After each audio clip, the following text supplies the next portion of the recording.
मैले मेरो जीवनको आधी आधी जस्तो उमेरमा आइपुग्दा मात्रै मेरो बोलावटलाई मैले थाहा पाएँ। मलाई परमेश्वरले किन मलाई बोलाउनु भएको रहेछ भन्ने कुरा मैले धेरै पछि मात्रै थाहा पाएँ। तर संसारमा म जहाँ गए पनि म के हुन्थेँ?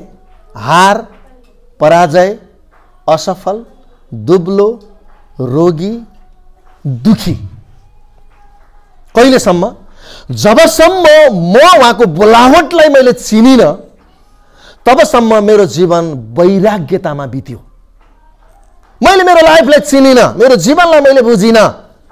मलाई परमेश्वरले त्यो बुझ्नको लागि धेरै परिस्थितिहरूबाट लिएर जानुभयो।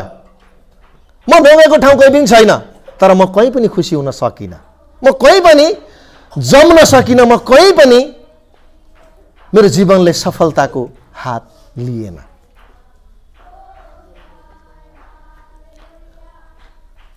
मैले मेरो जीवनको अर्थ बाइबल कलेजबाट मात्रै बल्ल मेरो जीवनले पिकअप लिएको। मलाई थाहा भयो परमेश्वरले मलाई मेरो आमाको गर्भमा जन्मनुभन्दा अगाडि नै मलाई चुन्नु भएको रहेछ। आमेन भन्नुहोस् त। म प्रुफ गर्दैछु तपाईँहरूको अगाडि।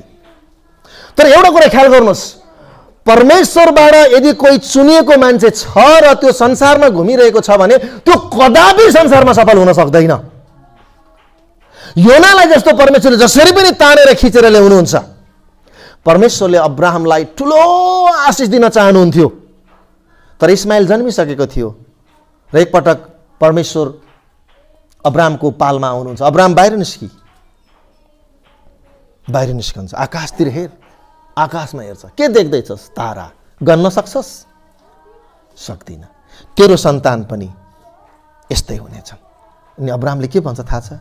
भइगयो प्रभु, इस्माइलमै तपाईँको अनुग्रह भयो, भइहाल्यो। अब ऊ इस्माइलमै रमाउन चाहन्छ। तर परमेश्वरले अब्राहमलाई ठुलो आशिष दिन चाहनुहुन्छ, तर अब्राहम त्यही रमाउन चाहन्छ। त्यस्तै कतिपटक हामी हाम्रो जीवनको अर्थ र भविष्यलाई नबुझ्दा हामी कतिपटक रोमन लिन्छौँ, हामी संसारमा हराइबस्छौँ र हाम्रो जीवनले अर्थ लिन पाउँदैन।